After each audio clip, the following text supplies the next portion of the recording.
Muy bien, hoy vamos a ver lo que son las curvas cónicas. Según la etimología de estas curvas, dice que la primera definición conocida de estas secciones cónicas surge en la antigua Grecia, cerca del año 340 a.C., donde fueron definidas como secciones de un cono circular recto. Los nombres de estas curvas cónicas son hipérbola, parábola, elipse y se debe el nombre a Apolonio de Persa. Actualmente las secciones cónicas pueden definirse de varias maneras. Estas definiciones provienen de las diversas ramas de las matemáticas, como la geometría analítica, la geometría proyectiva, entre otras. Secciones o curvas cónicas, o simplemente cónicas, son todas las curvas resultantes de las diferentes intersecciones entre un cono y un plano. Si dicho plano no pasa por el vértice, se obtienen las cónicas propiamente dichas.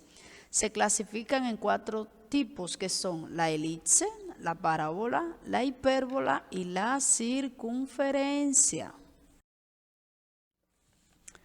En la historia de las cónicas podemos ver que el matemático griego Menedmo vivió sobre los años 350 a.C. Este descubrió las curvas y fue el matemático griego Apolonio de Persa, antigua ciudad de Asia Menor, el primero en estudiar detalladamente las curvas cónicas y encontrar la propiedad plana de la que la definía.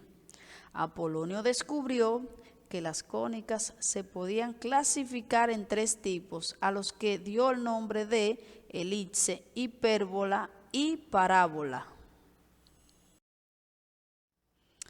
Apolonio también dijo que las curvas cónicas tienen muchas propiedades interesantes. Algunas de estas propiedades son las que se utilizan actualmente para definirla. Quizás las propiedades más interesantes y útiles que descubrió Apolonio de las cónicas son las llamadas propiedades de reflexión. Si bien contribuyen el espejo en forma de una curva cónica que gira alrededor de un eje, se obtienen los llamados espejos elípticos, parabólicos o hiperbólicos, según la curva que gira.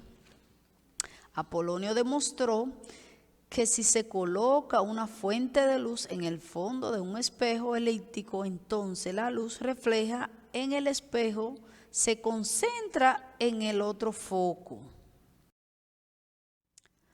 Si se recibe la luz de una fuente lejana con espejo parabólico, de manera que los rayos inciden como paralelos al eje.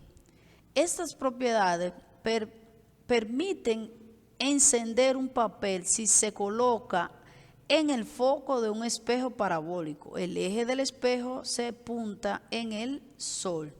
Existe la leyenda de Arquímedes, que logró incendiar las naves durante la defensa de Siracusa, usando las propiedades de los espejos parabólicos. Aquí podemos ver algunas imágenes donde cómo se forma el círculo, la elipse, la hipérbola y la parábola. En la actualidad, estas propiedades se utilizan para los radares de antenas de televisión y el espejo solar. La propiedad análoga que nos dice que un rayo que parte el foco se refleja paralelamente al eje que sirve para en los focos de automóviles concentren el haz de la dirección de la carretera o para la estufa. En el caso de los espejos hiperbólicos, la luz proveniente de uno de los focos se refleja como si viene de otro foco. Esta propiedad se utiliza en los grandes estadios para conseguir una superficie mayor iluminada. Para el siglo XVI, filósofo matemático René Descartes, o sea, entre los años 1596 y 1650, desarrolló un método para relacionar las curvas con ecuaciones. Este método es la llamada geometría analítica. En la geometría analítica, las curvas cónicas se pueden representar por ecuaciones de segundo grado en las variables x e y. El resultado más sobresaliente de la geometría analítica es que todas las ecuaciones de segundo grado en dos variables representan secciones cónicas, y esto se lo debemos al matemático Jean Witt, 1629-1672. Sin lugar a duda, las cónicas son las curvas más importantes de la geometría que ofrece a la física. Por ejemplo, las propiedades de la reflexión son de gran utilidad en la óptica. Si bien observamos estas imágenes, nos daremos cuenta que tenemos la elipse, que son curvas que se obtienen cortando una superficie cónica con un plano que no es paralelo a ninguno de sus generatrices. También encontramos lo que es la hipérbola, que son las curvas que se obtienen al cortar superficie cónica con un plano que es paralelo a dos de sus generatrices, o sea, la base y la arista. También vemos aquí lo que es la parábola. Son las curvas que se obtienen al cortar una superficie cónica con un plano paralelo a una sola directriz, o sea, la arista. Apolonio demostró en las curvas cónicas que estas tienen propiedades, las cuales nos van a ayudar a entender un poco más la importancia que tienen dichas curvas cónicas.